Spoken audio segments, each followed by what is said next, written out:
Buenas noches, senor. American 965 leaving 23... In 1995, only days before Christmas, an American Airlines Boeing 757 is on its final approach to Cali, Colombia. Cali approach, American 965. The pilots are calm and relaxed. They don't know they've made a terrible mistake. 965, 9,000 feet. They've strayed more than 10 miles off course and no longer have a clue where they are. Oh, shit! Pull up, baby. In complete darkness, the jet carrying 163 passengers and crew is heading into mortal danger. Okay. I think we knew that something imminent was around the corner. Up, baby! More! Up!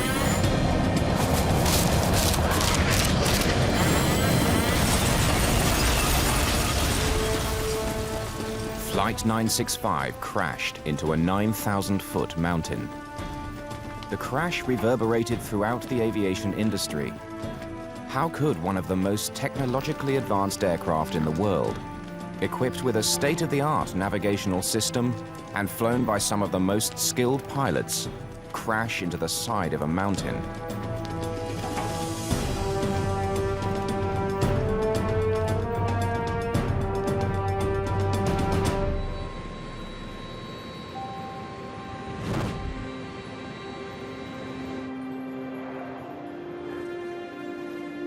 On December the 20th, 1995, American Airlines Flight 965 is preparing to depart Miami International Airport. Make our slot, but, well... Its destination is Cali, Colombia. Flight 965 is scheduled to leave at 4:40 p.m., but has already been delayed for 30 minutes at the gate to allow for connecting passengers. Surely gonna call us any second now. The Doosan's only just made it. In Miami, they tell us that we have to rush because the plane gonna leave to Cali very soon.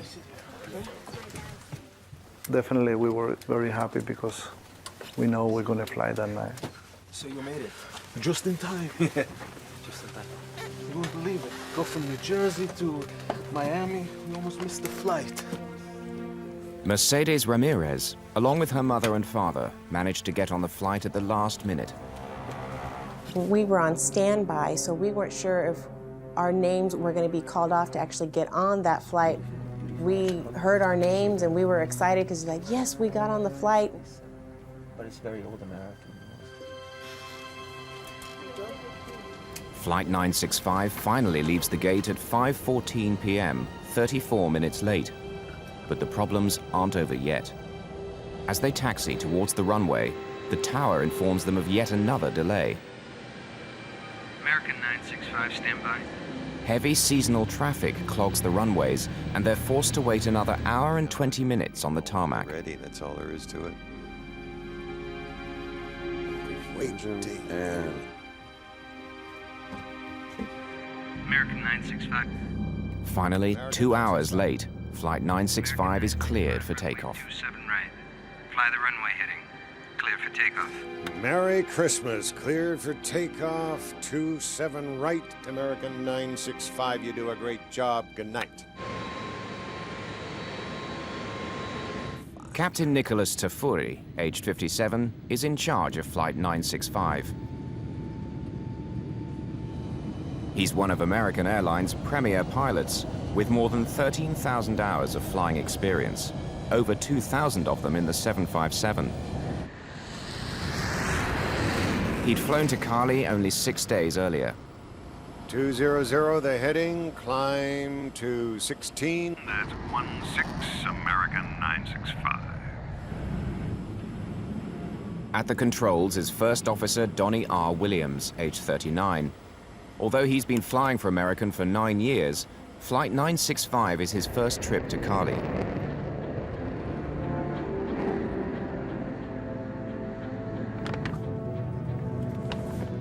It's the holiday season, and the plane is filled with passengers starting their Christmas celebrations.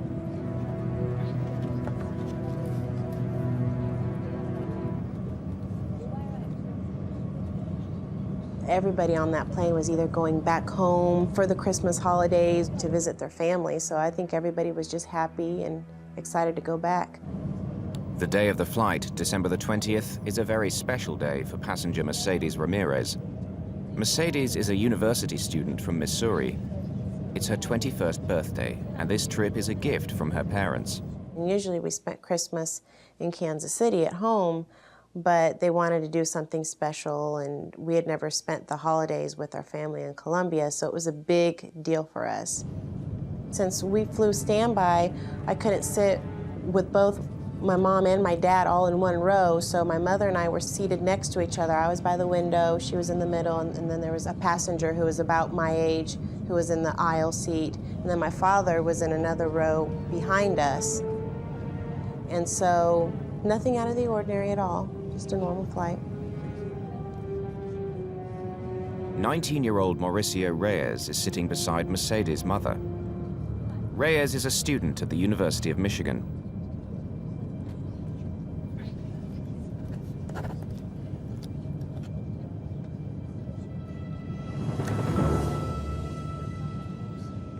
Gonzalo Dusan and his wife Nancy and their two children, Michelle and Gonzalo Jr., are seated nearby.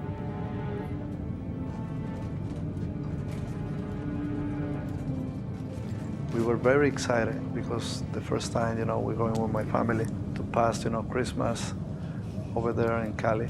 We wanted to see our families, members, brothers, sisters, to see our city again.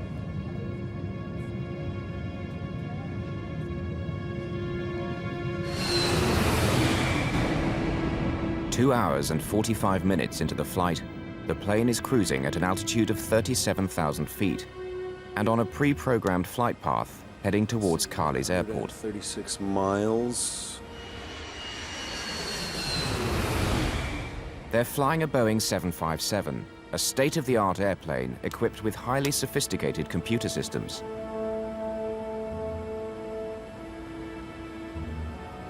When programmed with the appropriate data, the onboard computer, known as the Flight Management System, can control the aircraft from takeoff to landing.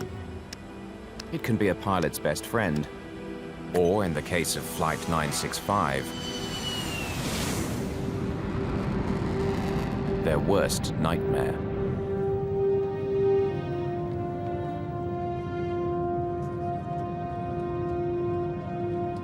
An awkward moment an hour before their scheduled arrival in Cali makes Mercedes Ramirez change seats. My mother had been talking to the college student who was next to her, and I think she was trying to kind of set me up with him because she kept on saying, oh, well, my daughter's in college and my daughter's this and my daughter's that. So I was very embarrassed. So I got up from my seat and moved to the row behind us, and I sat with my father. The seemingly trivial decision will prove to be her lifesaver.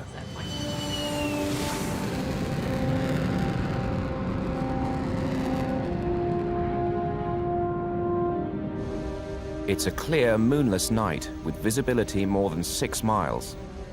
And that's just how it works. That's our scenario. But Captain Tafuri is now getting concerned about their arrival time in Cali. Debrief, 1 hour sign in, and you can't move that up at all because it's an FAA thing. FAA regulations require a minimum number of hours on the ground before the cabin crew can fly again. The plane and its crew are scheduled to leave Colombia the following morning, but the unexpected delays in Miami means the plane may be late into Cali and not able to leave on time tomorrow. When you want descent, let me know a few minutes early in case there's a language problem, okay? Sure. Any further delays will jeopardize their return flight the next day.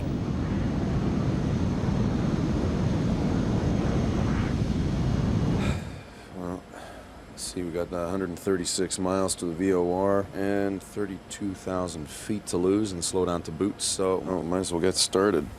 If they land within the next 25 minutes, they'll beat the deadline. All right, sir. And if you'd keep the speed up on the descent, it'd help us too, okay? Okay.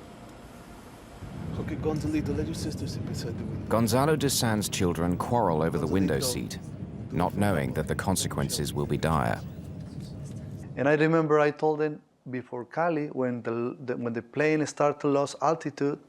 So we're going to see the valley, the city, very nice with a lot of lights on it, because usually by December, by Christmas time, they decorate, you know, the mountains with different colors, lights, and everything.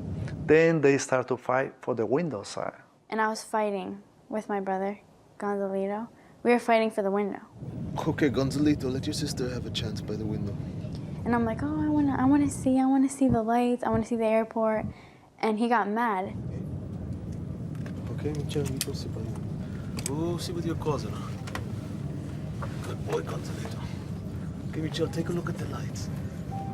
Let's come sit. Come sit beside me. Come sit. We're almost there. Michel, can you see the lights outside the window? Ladies and gentlemen, this is your captain speaking. We have begun our descent for landing at Cali. It's a lovely evening. As we'd expected, we'll pass a shower or two on the way in. This lovely evening is about to end. In 30 seconds, the pilots will make the first of a series of mistakes, which will result in the death of nearly everyone on board.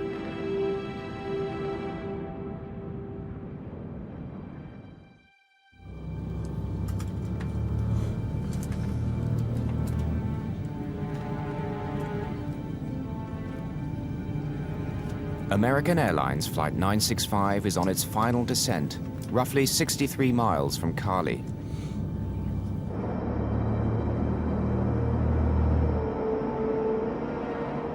Cali's Aragon Airport is situated at the end of a long valley. On both sides of the valley are towering mountain ranges that stretch to almost 14,000 feet. It's a formidable sight.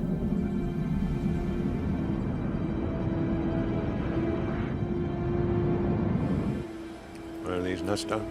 No, thank you. You want your water? You want to wait until we get on the ground about your water? Oh, I'll wait for the ground. To guide the plane on its proper pre-programmed flight path, the aircraft must pass over a series of waypoints. These are generally radio beacons at fixed positions along the route. The plane's computer picks up the signal from these beacons, one after the other, and guides it safely to the destination. Flight 965 is now approaching the waypoint called Tulua. Tulua is a radio beacon at the head of the valley which leads to Cali. After passing Tulua, they should fly down the valley and pass over the final waypoint called Rosso. Then they fly past the airport, turn right, and land from the south. She did really well. È molto interessante. È molto interessante, sì.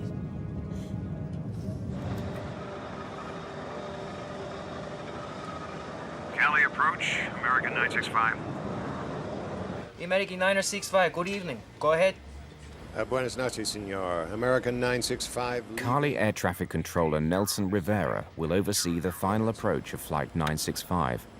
But he has a problem. Insurgents opposed to the Colombian government have blown up the radar installation. Rivera has no way of knowing where planes are until they radio their position. The distance, DME from Cali? Without radar, the air traffic controller must rely on the flight crew to provide the aircraft's distance to the runway. The DME is 6'3". The DME is the distance measuring equipment in the Boeing cockpit. Roger. American 965 is clear to Cali. Descend and maintain 5,000 feet. Altimeter? 3002. Report Tulua. Okay, understood. Clear direct to Cali, VOR, report Tulua. Affirmative. It's a misunderstanding. Captain Tafuri thinks he's being told to fly direct to Cali and forget all about Tulua. But the controller needs him to report when he passes Tulua so that he knows where the plane is. To me, the word directly means that he was authorized to go directly to Cali, that there was no delay. Therefore, he had to inform us of his position in Tulua, because we don't have radar. I needed him to inform me of that exact location. Tafuri punches direct to Cali in his computer.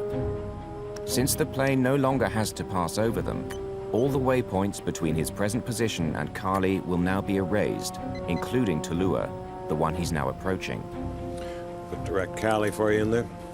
Okay, thank you. Flight attendants, please prepare for landing. Thank you.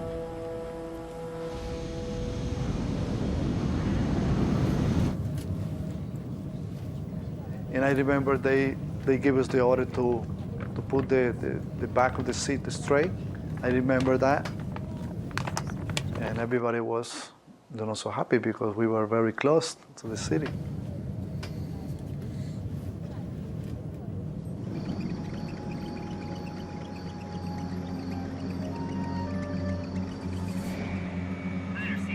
"11 minutes before their estimated time of arrival.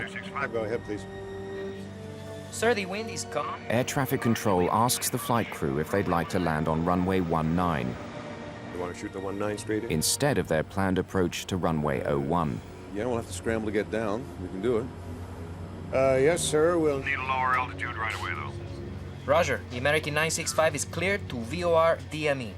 Okay. The pilots are pleased. Runway 19 is a straight-in approach from the north. They won't have to lose precious time by circling the airport. But there isn't much time. They need to start getting the plane down quickly. Williams deploys the speed brakes. The brakes are flaps on the top of the wings. When they're raised, they reduce lift and increase the plane's rate of descent. Approach runway 19. Rosso number 1 arrival. Report. This split-second decision to land on runway 19 sets off a chain of events that will end in disaster. arrival. We'll report VOR. Thank you, sir. Report Tulua, VOR. Report to Lua. I got to give you a Tulua first of all. You want to go right to Cal or to Tulua? I thought he said the Rosso 1 arrival. Yeah, he did. We got time to pull that out. Events begin to unravel very quickly in the cockpit. The pilots have to locate the new charts for the approach to 19, enter the new route into the computer, and still fly the plane. And Tulua 1 Rosso. Yeah, there it is. See, that comes off Tulua. They're getting totally confused. The controller keeps asking them to report when they've passed Tulua. But having erased it from their computer, they have no idea where it is. Map should be. Captain Tafuri asks the tower if they can forget Tulua and fly directly to Rosso, their last waypoint before the runway. Can American Airlines 965 go direct to Rosso? And then do the Rosso arrival, sir. Affirmative. Take the Rosso 1 and runway 19. The wind is calm. All right, Rosso. The Rosso 1219. Thank you, American 965. Report Tulua at 21 miles and 5,000 feet. Okay, report. Tulua. The controller is still asking them to report passing the Tulua beacon. Without radar, he doesn't realize that they're already past it and are speeding down the valley towards the airport. Captain Tafuri now makes another fateful decision. Having decided that they're going to head for the Rosso waypoint instead, he punches R into his computer. The computer database responds by offering a list of more than 10 waypoints to choose from, all beginning with R. Normally, the nearest one, Rosso, would be at the top of the list, but tonight it's not. Captain Tafuri doesn't notice and pushes the execute button.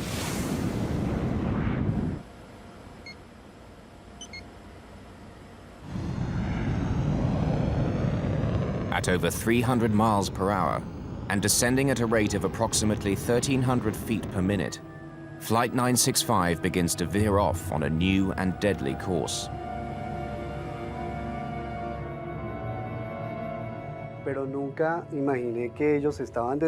I never imagined that they were deflecting the route in addition to losing altitude, because I didn't have radar. In the cockpit of Flight 965, the pilots are completely unaware of what they've done. They're busy studying charts as their plane crosses the mountains into unknown territory.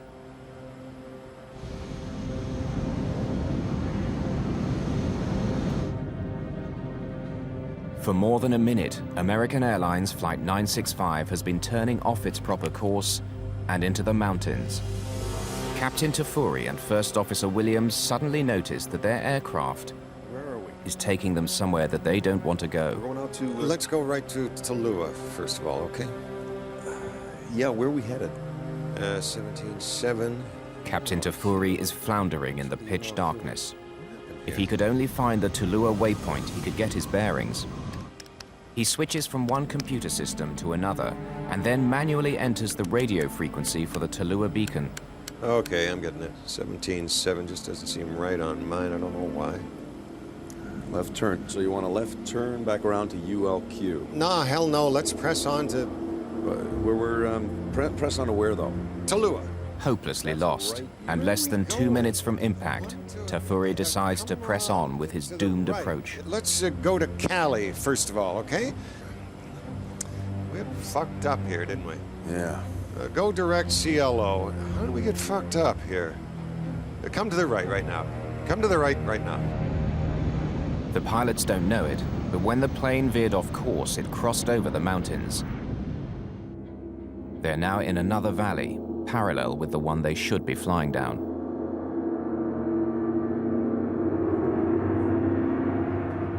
Passengers are completely unaware that in less than 60 seconds, the aircraft traveling more than 210 miles an hour is going to crash.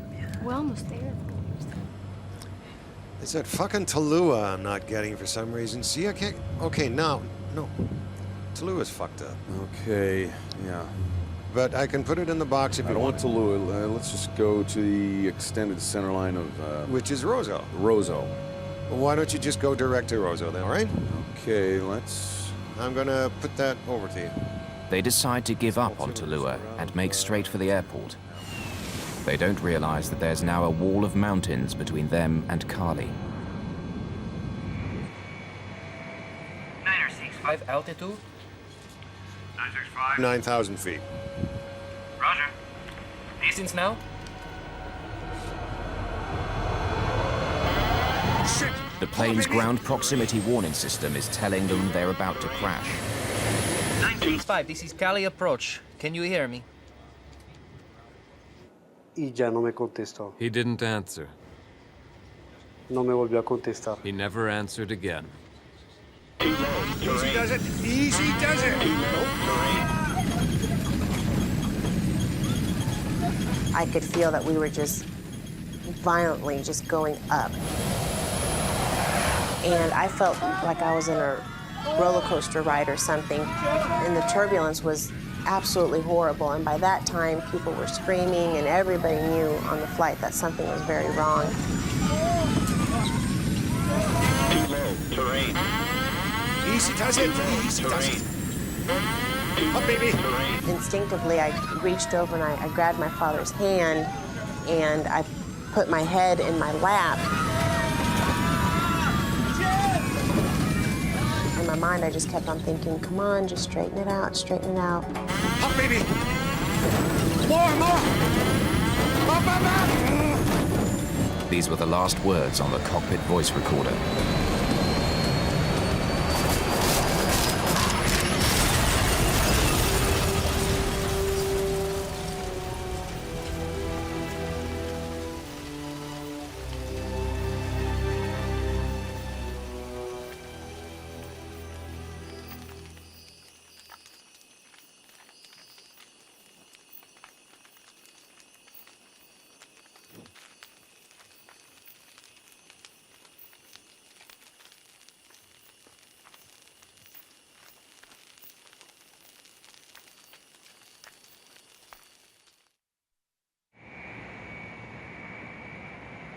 American 965, this is Cali approach. Can you hear me? At 9:42 p.m. on its final approach to runway 19, American 965, can you hear me? American Airlines Flight 965 seemingly vanishes without a trace. American 965, this is Cali approach. Can you hear me?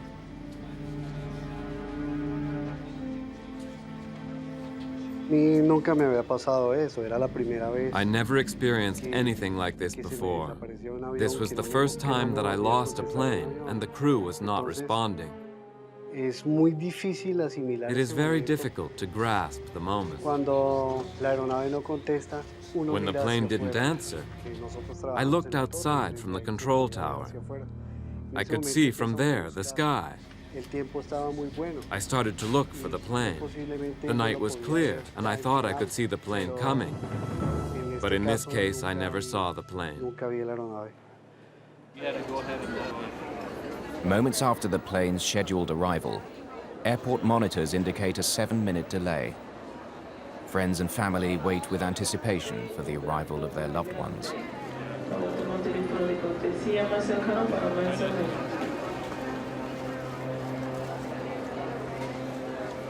As the revised arrival time comes and goes, rumors begin to circulate throughout the terminal that air traffic control has lost contact with Flight 965.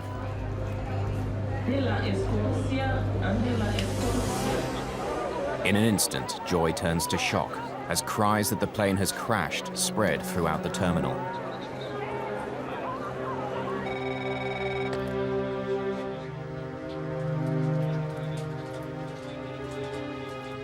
Locals living near the town of Buga, north of Cali, report hearing a massive explosion.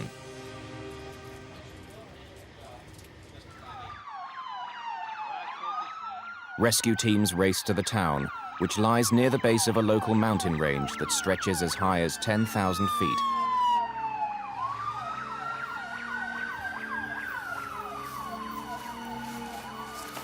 It's now 3 a.m., almost 6 hours after the crash. The first elements of the search and rescue team are trekking up the side of El Diluvio mountain.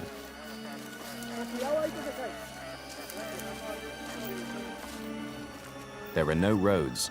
It's completely cut off.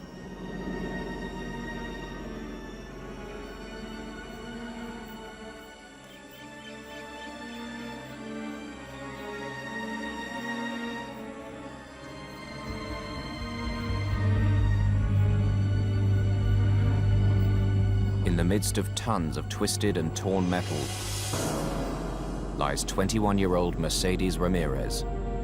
Her last memory prior to impact is grabbing her father's hand and the deafening sound from the back of the plane of the tail section striking trees. The next memory I have is the next day. It's daylight. I wake up and I see the sunlight around me, and I don't know where I am.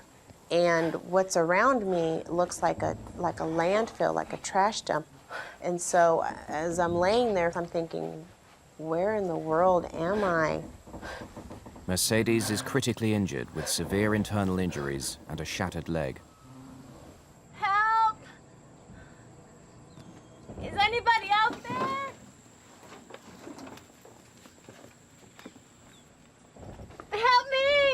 19-year-old college student Mauricio Reyes also survives the impact and responds to Mercedes' cry for help. Can you move? I can try. I'm not sure. My leg is bent backwards. Okay. Please. Okay, hold on. Hold on. Okay. Help me, please. Okay. The only way for me to get out was having to drag myself over people. And I remember this lady who I had to drag myself over, and I'll never forget her.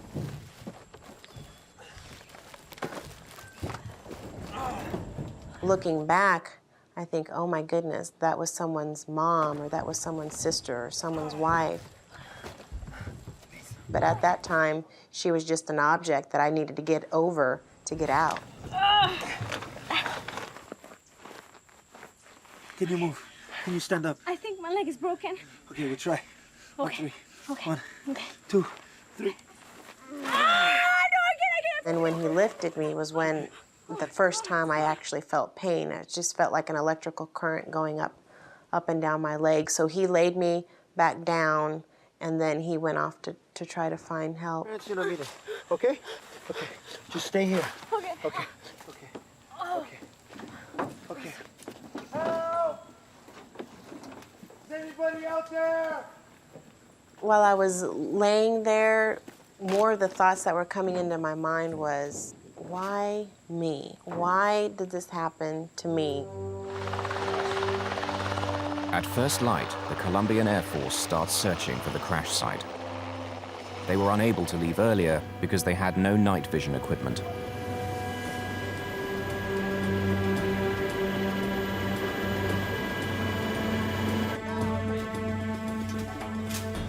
On the ground, rescue teams which had been climbing throughout the night are approaching the summit of El Diluvio.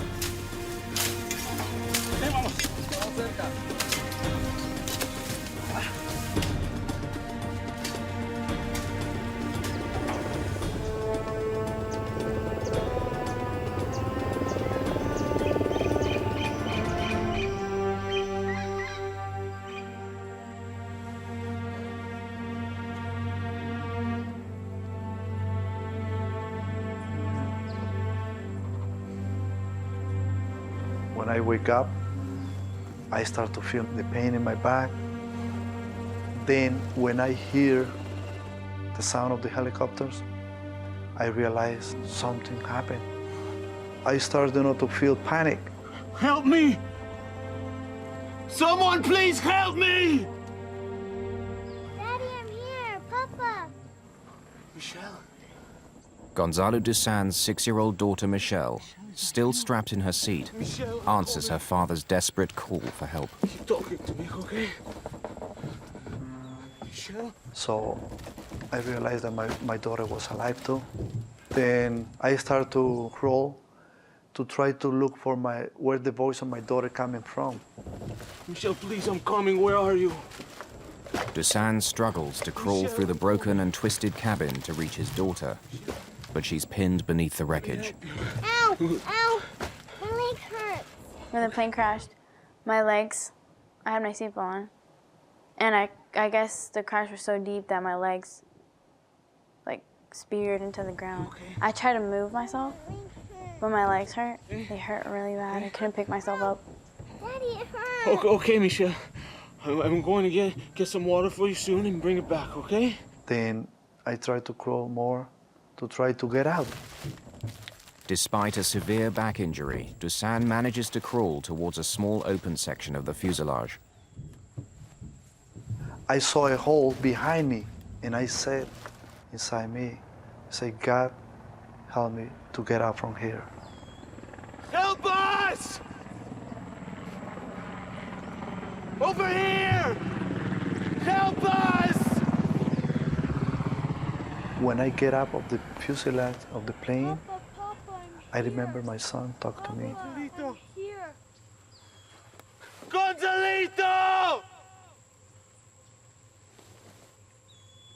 And he say, Father, Father, help me. Gonzalito! Despite a desperate search, Gonzalo Dusan is unable to locate his son amongst the wreckage. Gonzalito!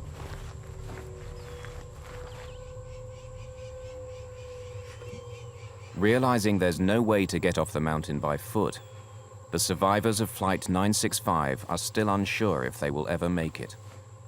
The temperatures have fallen dramatically, and without protective clothing, they could die of exposure in a matter of hours. Stay awake for Papa, okay? Okay, Michelle?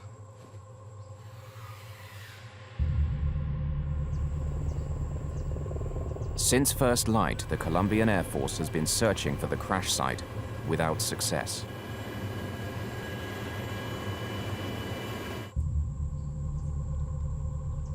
With each passing minute, the 4 survivors, all gravely injured, take one step closer to death.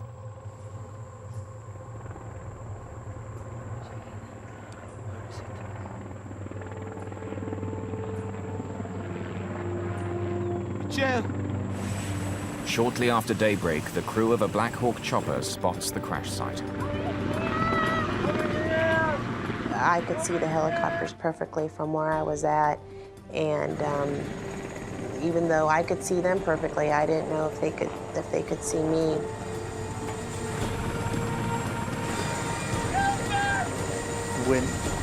When I saw the helicopter very close to the trees, to the top of the trees, I started moving the blanket. I started moving the blanket, then so I say, oh, they saw me. They're coming for us.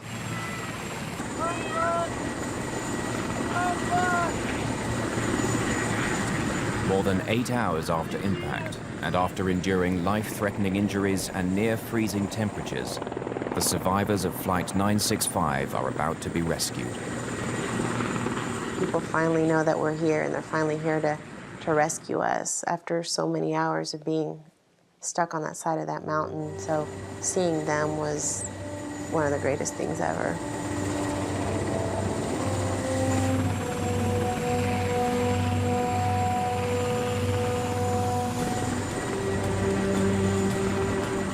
They came and they throw a rock, and the people start to descend. And I was so happy because I feel that they're gonna help us.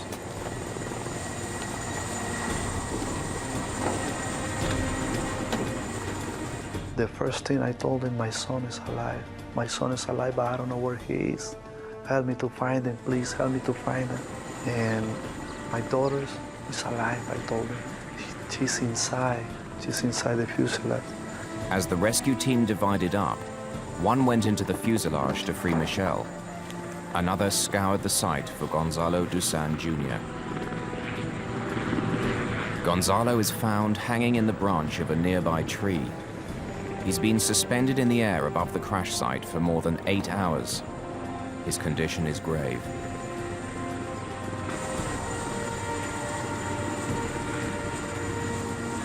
Mauricio Reyes is the first to be airlifted off the mountain.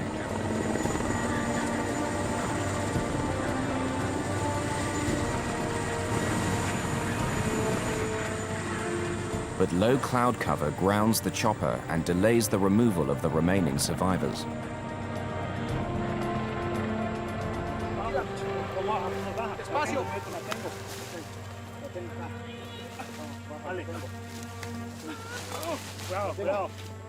Fearing that Michelle Dusan may not survive the weight, volunteers decided to take a calculated risk. They fashioned a makeshift stretcher out of a piece of the wreckage and began to evacuate Michelle off the mountain by foot. Shortly after Michelle Dusan left the crash site, the weather clears and the remaining survivors are airlifted to a base camp halfway down the mountain and then to hospital for emergency medical treatment.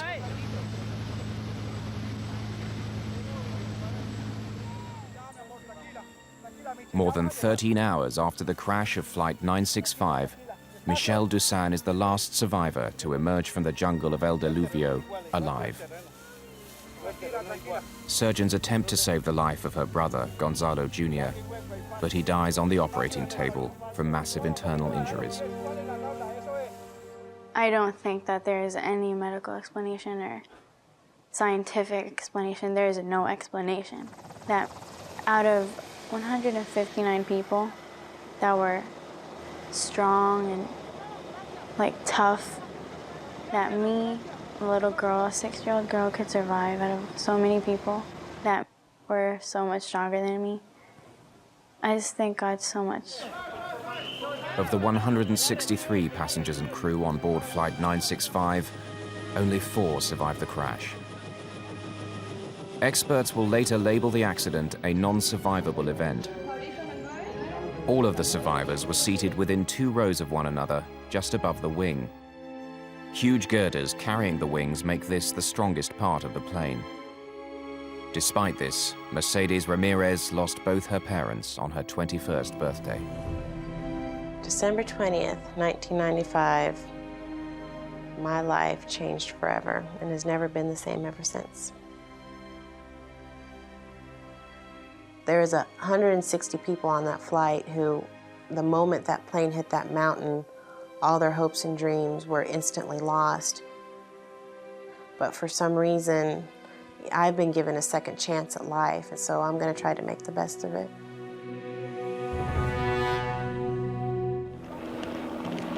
The successful evacuation of the survivors led to the gruesome task of recovering the bodies of the 159 souls who perished on the slopes of Mount Diluvio. Investigators now descend on the crash site to try to find out how one of the most sophisticated airliners, equipped with state-of-the-art technology, could veer off course and crash more than 35 miles from the airport. The investigation was led by Aeronautica Civil, Colombia's equivalent of the FAA. Assisting the Colombians were investigators from the U.S. National Transportation Safety Board, including Dave Ivey. The wreckage and debris report indicated that the airplane actually impacted the eastern side of the mountain as it was trying to proceed back west to get into the valley.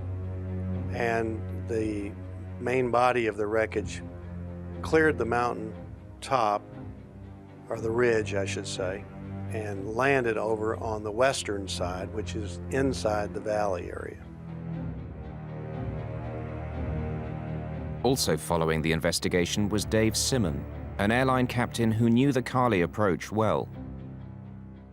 In the days that followed the crash, the industry was shocked. They were shocked because they didn't know how could a sophisticated airplane like the 757, flown by a well-respected international carrier like American Airlines with well-trained crews, get so far off course. Nobody could figure out how did it happen, why did it happen.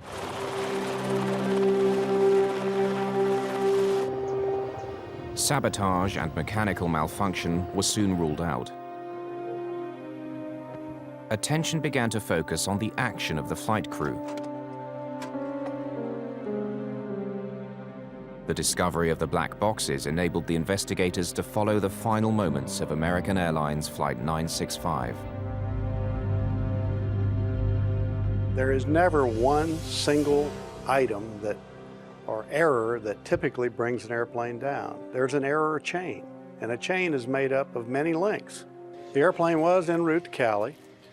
As they were approaching from a distance out, the controller offered them a straight-in landing. Are you able to approach runway 19er? Would you like to shoot the 19 straight in? Yeah, we'll have to scramble to get down. We can do it. When they first accepted the approach, the first officer remarked that we do need to get down in a hurry in order to accomplish this. Yes, sir. We'll need a lower altitude right away, though. At the time the crew accepted the approach to runway 19, they were too high, too fast, and too close in to safely make this approach. To lose altitude, the first officer deploys the speed brakes. This action will come back to haunt the flight crew in the final segment of the flight. The fact that they accepted that runway put the crew in a rushed and hurried manner. Maybe at Tallulah, first of all. You want to go right to Cal or to Tallulah? I thought he said the Rosso 1 arrival. Yeah, he did. We got time to pull that out? The flight crew now needs to study the approach charts and reprogram the computer. Meanwhile, the airplane is moving at more than 5 miles per minute. And when you start to rush and you can't prepare in an adequate amount of time, then additional errors start to occur. Because they're rushed and in a hurry and scrambling, they then make a dangerous request. Can American Airlines 965 go direct to Rosso? And then do the Rosso arrival, sir. Affirmative. Take the Rosso 1 and runway 19er. When the controller said affirmative, take the Rosso 1, he meant use the Rosso 1 arrival procedure, although the crew thought he meant to go direct to Rosso. That's not a good idea because to proceed direct to Rosso is the last point just before the runway. And Rosso is the last point before landing, not the first point that you should be targeting. And this miscommunication really dealt with the pilot believing one thing and the air traffic controller believing another. That was another link, in my view, that was part of the error chain. Where are we? The crew looks at their charts in front of them, and they see the fix Rosso, and it is identified by the letter R. So they naturally put R into the computer thinking it will take them directly to Roseau. The computer offers a list of R's to choose from, but unbeknownst to the pilots, none of them is Roseau. Habit has shown, and the system is designed to place the one that is closest to your airplane first. And so here was an R that showed up first, and he selected that. A map display in front of the pilot shows the proposed course to the waypoint he's selected. It will take the plane left into the mountains. According to American Airlines procedure, prior to executing an input such as this to select the R, you confirm with the other pilot, does this look correct to you? 965, 9,000 feet. This clearly was not done. If it had been, they would have seen a dotted line showing a provisional path from the nose of the airplane, turning and going back to about their 7 o'clock position. Captain Tafuri hastily presses the execute button. In aviation, we call that fast-fingered Freddy. When you don't confirm anything, you're in a big hurry to punch something in the computer, and you don't confirm where it's really going to take you. Yeah, it's a left turn. Yeah, I gotta identify that fucker, though. Unfortunately, the crew does not know that R stands for another fix that is 132 miles away behind them at about their 7 o'clock position, and that's where the airplane starts to go to.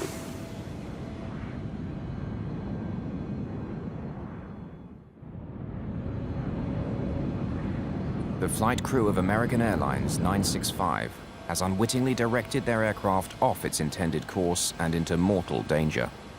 Where are we? The plane was simply doing what it was programmed to do. In this case, it's to fly to Bogota, 130 miles away. More than a minute into the turn, the pilots are unaware that the plane is flying away from Cali and is heading dangerously off course. The first officer's getting the charts out, the captain's getting the charts out, they're trying to tune radios. No one's flying the airplane, no one's watching what happens, and they assume that the automation is going to take care of them. Sometimes it will, but in this case it didn't. Where are we? We're going out to... Let's go right to Tallulah, first of all, okay? Yeah, where are we headed? 17.7 ULQ. What's with the ULQ? What happened here? There's an old saying in aviation, never point an airplane someplace that your brain hasn't been 5 minutes earlier. The American 965, distance now? What did you want, sir? Distance DME? In this case, the airplane got in front of them. It was flying what was selected. And in fact, it was flying beyond the pilot's recognition of where it was supposed to be traveling. The pilots had lost what's referred to as situational awareness. Left turn, so you want a left turn back around No, to hell ULQ. no, let's press on Well, we're pressing to where, though? Tallulah. That's a right U. Once they became unsure of their position, once they became confused and disoriented, that's the time to click off the automation and to basically abandon the approach, climb to the minimum safe altitude, and to go to Cali. Right. Let's go to direct to Cali. 965 altitude? Instead of abandoning the approach and gaining altitude, Flight 965 continued its deadly descent. When the warning sounded that the plane was about to crash into the ground, First Officer Williams disengaged the autopilot within 1 second, but forgot to retract the speed brakes which had been deployed earlier. 965, this is Cali approach. Can you hear me?